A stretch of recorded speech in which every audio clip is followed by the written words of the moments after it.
Aujourd'hui, je voulais vous montrer comment on pouvait réaliser une prise d'alimentation pilotée par un thermostat pour alimenter un appareil de puissance. Donc on peut également utiliser ce système pour alimenter des appareils basse tension, mais à ce moment-là, le schéma est beaucoup plus simplifié. Alors, en fait, ce que je souhaitais réaliser, c'était pouvoir programmer l'enclenchement d'une prise de courant à une température donnée. Par exemple, vous arrivez à une température de, je sais pas, on va dire 19 degrés, et vous souhaitez enclencher un thermostat dès que vous passez sous le seuil de 19 degrés. Alors à ce moment-là, on peut mettre en place un système qui permet d'actionner automatiquement à l'aide d'un thermostat et d'une carte de régulation électronique. Je vais vous expliquer comment j'ai procédé. Alors il y a besoin de plusieurs choses. Alors, donc la première chose dont il y a besoin, c'est si on veut alimenter un appareil de puissance, il faut comment dire, un câble pour alimenter l'appareil qui a besoin d'être commandé. Donc ça, c'est avec une prise femelle. Un câble également. Alors là, j'ai pris du HO7 du V8 donc en 3x2 5 mm², avec donc 3 conducteurs, puisque c'était pour alimenter un appareil de puissance. Donc il faut pouvoir alimenter environ entre 1500 et 2000 watts. Et pour faire circuler du courant de 230 volts pouvant atteindre 10 ampères, il faut utiliser des conducteurs d'une section de 2,5 mm². La troisième chose dont on a besoin, c'est un transformateur, donc 230, et qui va transformer le courant alternatif en courant continu et libérer du 12 volts. Dans le cas présent, c'est une carte électronique qui va fonctionner sur à peu près 12 volts. Alors, le quatrième élément dont on a besoin, donc c'est une carte électronique. Donc c'est une carte électronique qu'on trouve dans les magasins de bricolage électronique. C'est une carte Wellman, et donc avec un ajustement potentiométrique de la température. Il y a la sonde, c'est une sonde de température qui peut être déportée. Et donc le circuit étant alimenté, le circuit de commande étant alimenté par le 12 volts, eh bien il va déterminer des valeurs seuil pour enclencher à ce moment-là un relais. Donc ici, en l'occurrence, c'est un petit relais mais qui ne permet pas d'alimenter un circuit de puissance. Donc pour piloter un appareil basse tension, eh bien on peut se contenter de la carte. Mais ici, comme c'était pour alimenter un circuit de puissance, il faut faire un circuit parallèle avec un relais de puissance qui est ici. Voilà, donc ça c'est un relais de puissance qui fonctionne d'un côté avec basse tension, donc pour mettre le relais sous tension ou pas, donc pour alimenter le relais, et puis avec la partie commande qui est elle qui peut elle supporter des puissances beaucoup plus élevées. Donc c'est un relais de puissance et qui va permettre de couper ou alimenter la continuité du courant depuis la prise de courant vers la prise d'alimentation. Voilà. Alors le schéma est assez simple en fait, donc en plus il vous faut un petit coffret pour arranger tout ça. Donc depuis le transformateur, donc on va avoir les deux conducteurs qui vont arriver avec le positif et le négatif. Donc on a ici un ensemble de borniers, donc il y a les deux premiers emplacements sont réservés à la sonde de température, que l'on peut déporter. Donc il suffit à ce moment-là de dévisser la sonde de température, effectuer un soudage sur l'extrémité de chaque conducteur, et donc déporter la sonde à un endroit éventuellement désiré. Alors, il faut savoir aussi que plus on allonge les conducteurs, plus ça va occasionner une perte de ligne, donc une résistance qui va donc perturber la sensibilité de la température. Donc il va falloir faire un ajustement du potentiomètre, puisque ça va perturber les valeurs de résistance du circuit. Alors donc les deux conducteurs arrivent donc sur les borniers suivants qui sont bien alimentés en 12 volts. donc avec le positif qui est ici, avec la bande blanche, et le négatif qui est ici. Ensuite, on a un autre bornier, donc ici, donc juste après celui-ci, on a encore trois emplacements. Pour commander le relais de puissance, il faut brancher, connecter un conducteur depuis la borne positive du relais, parce que c'est un relais qui est alimenté en 12 volts sur le côté commande, ou sur le côté commande, et de l'autre borne du relais, donc que je vais vous montrer après, eh bien on connecte sur cette borne-ci. Voilà, et donc après, d'après le schéma d'explication, il y a nécessité de connecter un conducteur de ce bornier-là, donc du négatif du bornier de commande de la carte, vers la com, donc la communication, ce qui permet le pilotage par la carte.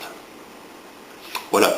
Alors donc pour le côté ajustement, eh bien, on a le potentiomètre qui est ici, et donc quand on ajuste en fait la résistance liée à ce potentiomètre, eh bien ça permet donc de déterminer à quel moment on veut enclencher ou pas le circuit de puissance.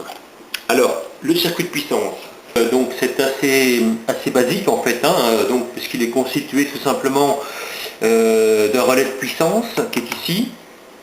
Donc comme j'ai expliqué, donc le positif alimente le relais. Donc cette connexion là, le circuit se ferme du côté de la carte de commande lorsque la température désirée a été détectée, et donc à ce moment-là, l'électroaimant qui est situé donc du côté de la partie basse puissance, basse tension du relais, va donc actionner le relais. Alors le relais, vous savez qu'il peut être normalement ouvert ou normalement fermé.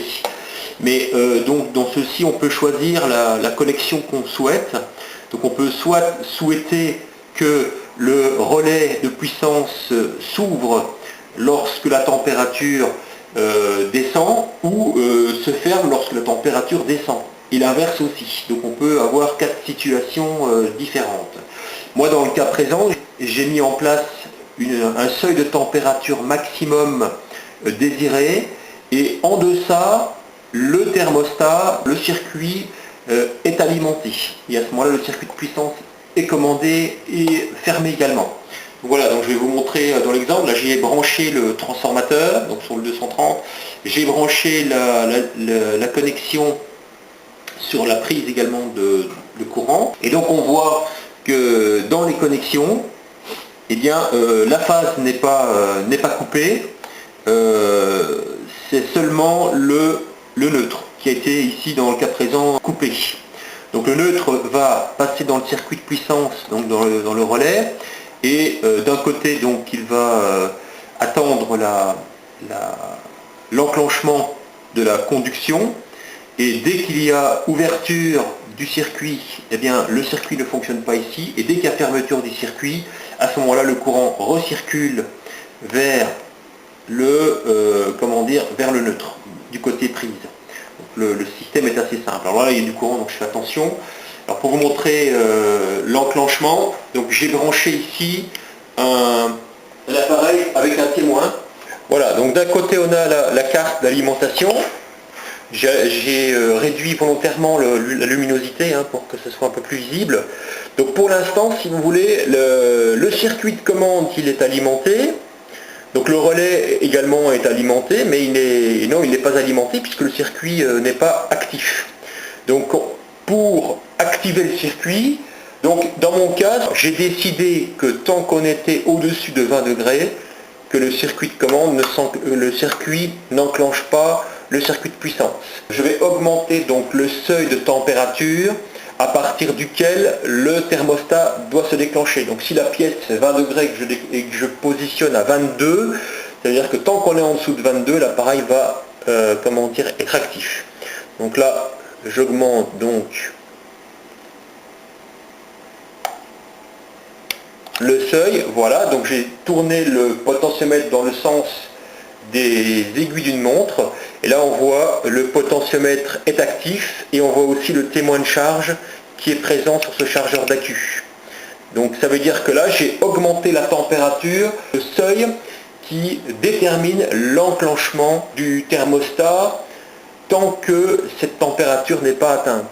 Donc si par exemple, là j'ai 20 degrés dans la pièce, ou 21 degrés dans la pièce, et que je dis que c'est trop, et bien à ce moment-là, j'arrête de faire fonctionner le thermostat, donc je le régule à une température plus basse, donc ça, voilà, et automatiquement il se coupe.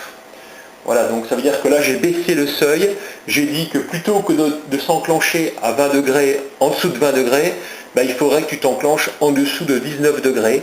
Donc là ça veut dire que tant que la température sera en dessous de 19, sera au-dessus de 19 degrés, l'appareil ne marchera pas. Mais par contre si on descend en dessous de 17, 18, eh bien le thermostat va se mettre en route. Voilà, donc ça c'est une prise très facile à commander. Donc une prise thermostatée facile à commander. Et maintenant, si on souhaite, donc je refais l'essai, donc j'augmente la valeur du thermostat, on va entendre. Donc ça veut dire que j'augmente le seuil à partir duquel, en dessous duquel il doit fonctionner. Donc le seuil de température. Voilà. Donc là j'ai décidé que dans ma pièce il ne faisait pas assez chaud.